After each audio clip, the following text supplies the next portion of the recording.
Hey everybody, what's up? It's your girl Bondy Blue and I am back for another 90-day Fiance review, y'all. Okay, let's go ahead and get into it. So let's start out with Juliana and Michael. We saw the continuation to their beautiful wedding in which his ex-wife Sarah officiated. Awkward but sweet. We're glad that everybody's getting along. I really feel like after the wedding was over, Sarah was like really toe up because she was on camera moving around like a kid and shit. I was like, girl, keep still. What's wrong with you? Okay, did somebody pass around a vial of coke at this wedding? She was just moving around way too much in this interview. But she says, I know it's expected for me to be like, the bitter ex-wife, but that's not it. My kids are happier and more balanced than they've ever been, and I'm happy for that. So Sarah is good because Juliana is good with her kids, and I'm cool with that. I think that's awesome. I think that's great. And all honestly, I like Sarah and the kids more than I like Michael. I think they make Michael more likable. So, yeah, we're happy for Juliana and Michael. They still together. She says regardless of that prenup, they ain't never breaking up. He ain't going nowhere. She says he's better than she could have ever imagined. I said, y'all so sweet. Oh, my God. And once again, Juliana was impeccable. Beautiful. Dress, hair, makeup, everything. Impeccable. So, y'all, Angela and Michael. Oh, God.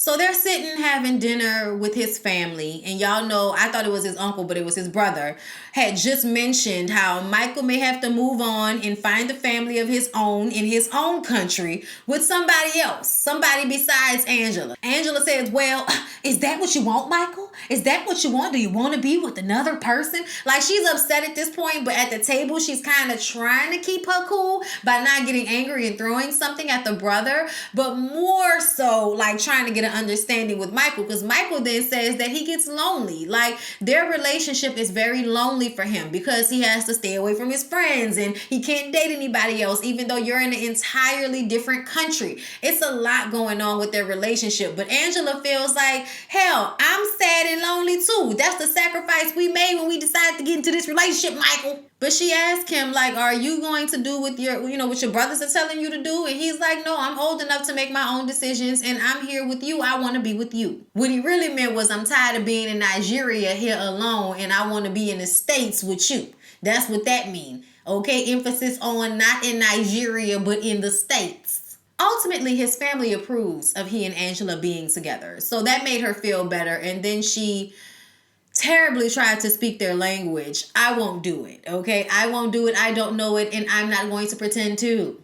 But now it has Angela thinking, since they do approve of them, reconsidering getting married there in Nigeria. I don't understand why you can't get married in Nigeria and then come back to America and do another ceremony. I don't understand why you can't do that. People do it all the time. So y'all, Anny and Robert.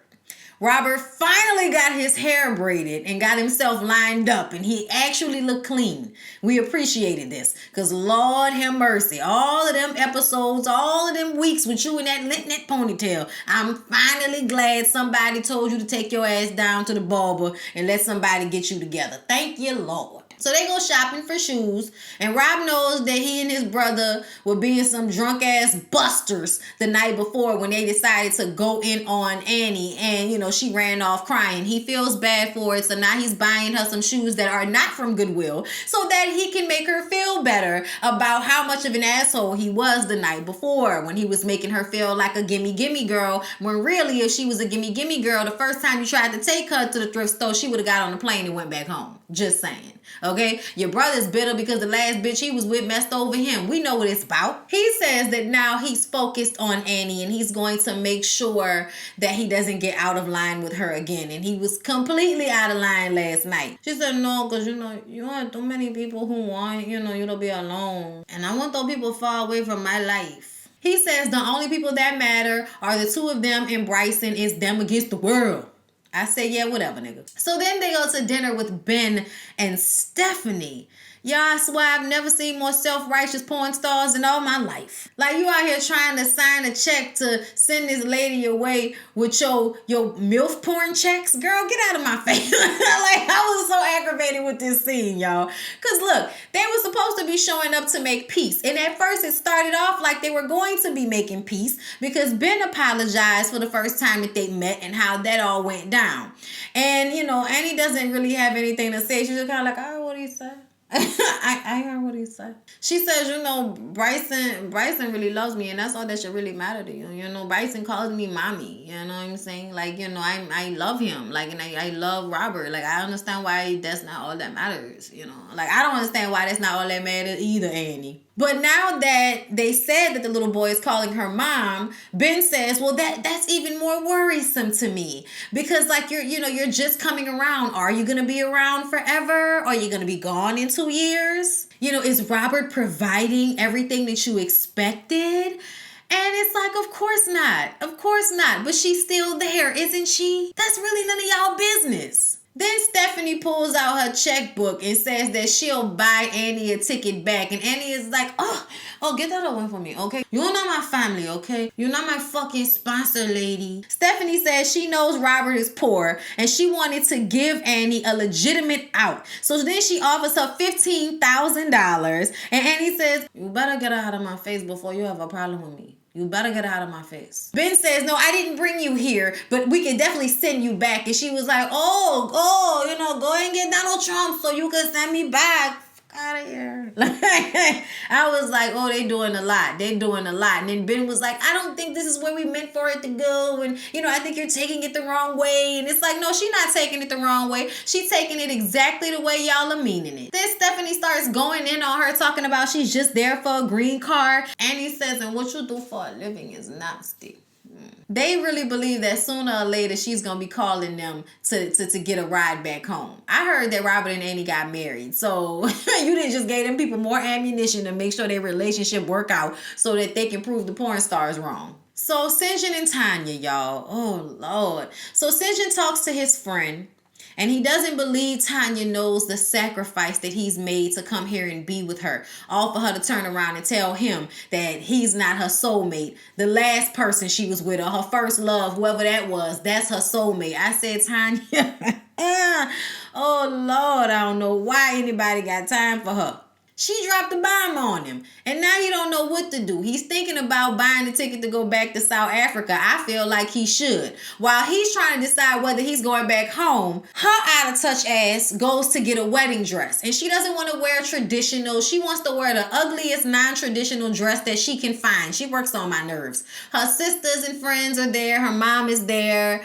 And they actually convinced her to try on like a off-white dress because she tried on this black dress that had the white under it, and it was just terrible. It was so offensive. And she tried to act like it was the shape. I was like, no, bitch, it's the whole dress, not just the shape. It's all of it. All of it's wrong. Then one of her friends asked about Syngin and how things are going with him.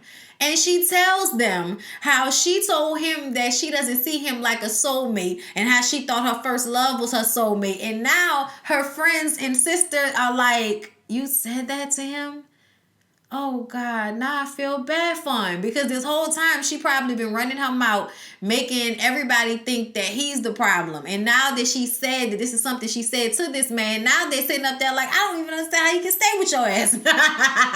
I was like, okay, we've been feeling like this the whole time, Tanya's friends and family members. We've been feeling like this the whole time. And y'all didn't know her most of her life, if not all her life. I need to understand why y'all didn't know how she was. Because this seemed like a pattern. Then her sister stands up there and tries to say that maybe she was just saying she'd had other lovers and that she, was saying something, but she wasn't saying it the right way. And then he took it a way that she didn't mean it. I said, you can do all of that circle in the airport that you want to do, young lady. But at the end of the day, your sister knew exactly what the hell she was saying. We weren't talking about how many relationships we've had. It's obvious Tania has had relationships before Syngin, okay? So let's not even do that. What she was saying is Syngin, who she wants to marry, is not her soulmate. Somebody who she done already been with but not in a relationship with is the real soulmate. And even if she felt like that, her dumb ass shouldn't have said that. So whatever you talking about is of no consequence. Stop it. Don't try to make excuses. Just say what it is. Your sister is real stank. And oblivious at that. Oblivious and stank.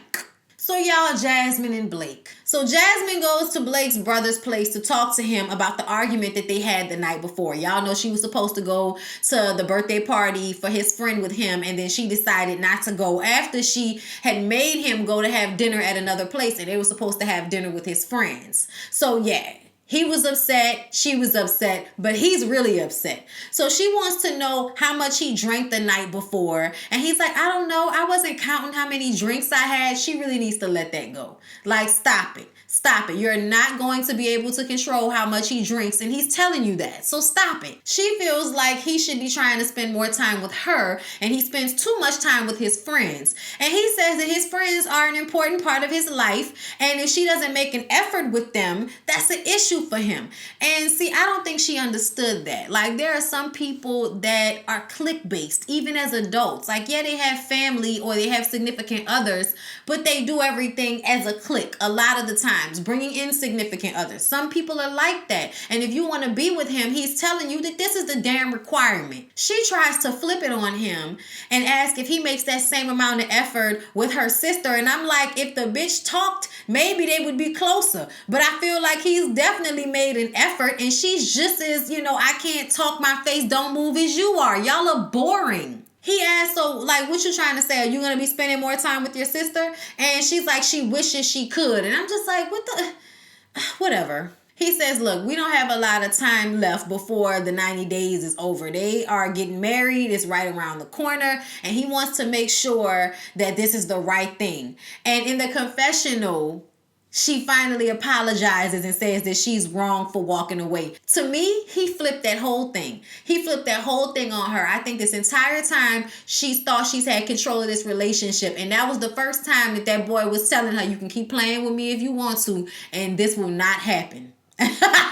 In so many words. And she got it, because then she apologized.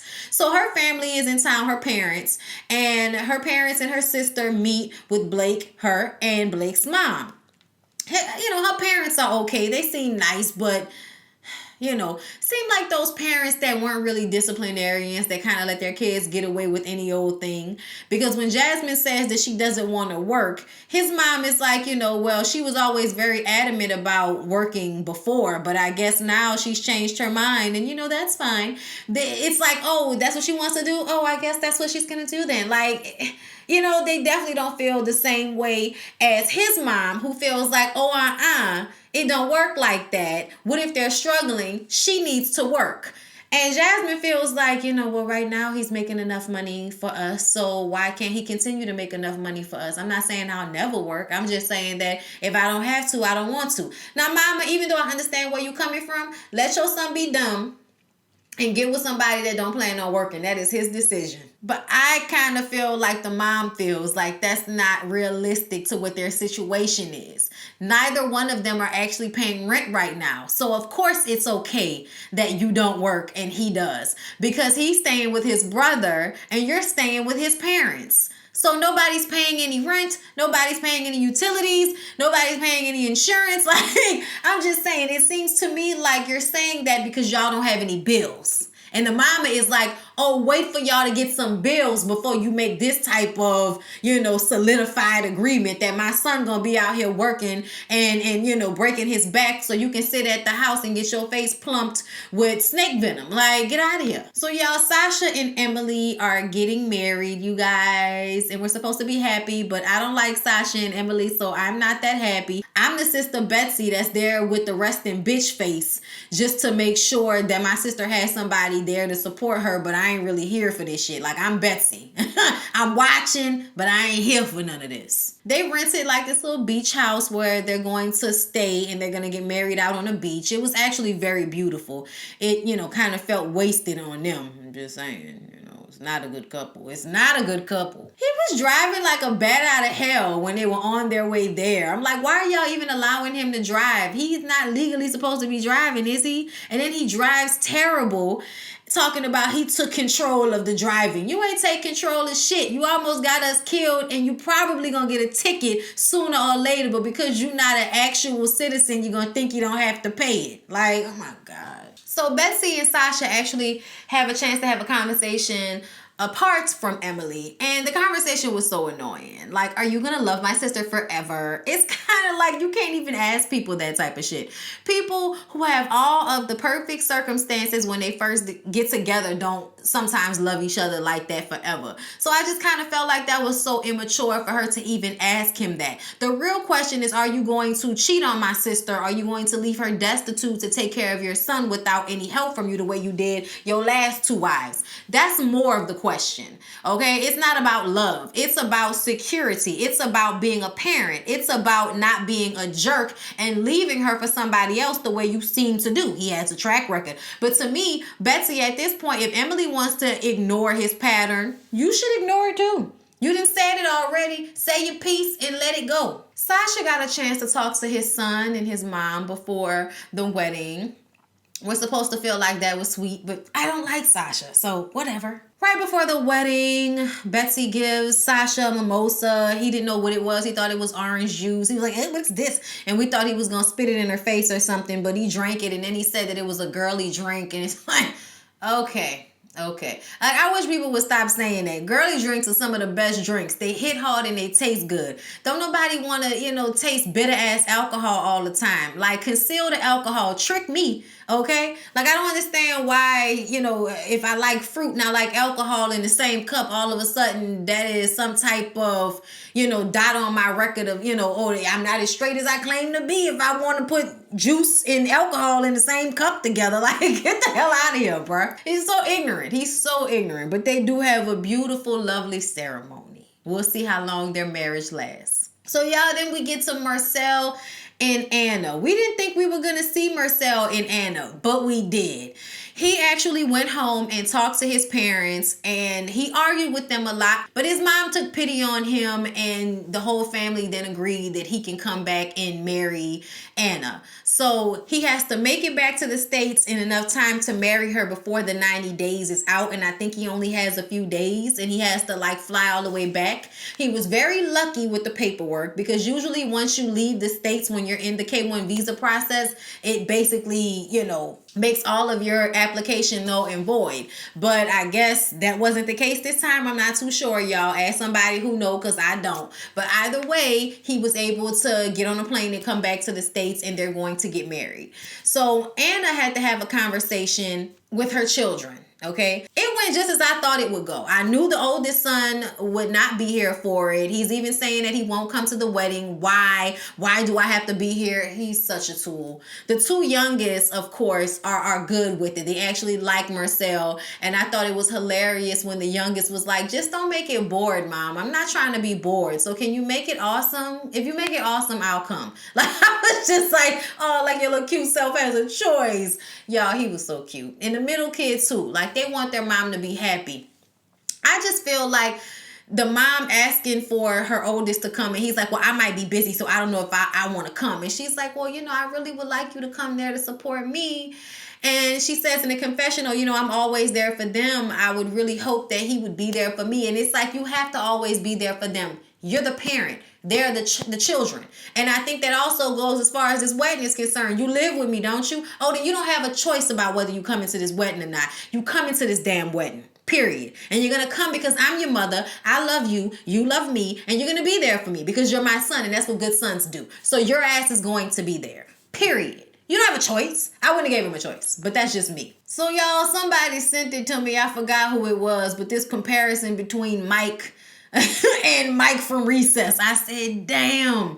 He damn sure looked like Mike from Recess grew up. He definitely looks like that. That is creepy. But anyway, y'all, Mike from Recess is all grown up, and he's still worrying about Natalie's crazy-eyed ass. Glenn Close, Fatal Instinct looking ass bitch. Like that. That's what Natalie looks like. Somebody said that to me too. But he goes to talk to the lawyer because he wants to know what the options are. He asked about stopping her visa process, and he can do that, but he has to be sure because, it's hard to revisit these things once you've, said, no, we don't want to do it anymore. And also, she has some things that are part of her little visa situation that are classified. That's worrisome. And the lawyer tells him he should be worried. Like, classified? That sounds, a little funny. But he's in limbo right now anyway. They don't know whether it's going to go one way or the other with her visa case. But it's just a lot to think about in the meantime. And it's kind of a blessing in that way that he has the time to figure out what he wants to do about Natalie. Because I don't know if I would want to deal with her. Bitch crazy. Just saying. I think he should let it go. I've said it time and time again. I don't understand why we still talking to Mike and Natalie. When I saw him, I was like, we still talking to y'all? It's over. Let it go. You know? But anyway, y'all, that was 90 Day Fiance. I hope y'all enjoyed the review. Please don't forget to like, comment, and subscribe to my channel if you have not already. Share my video with your people. And I'll see y'all in the next one.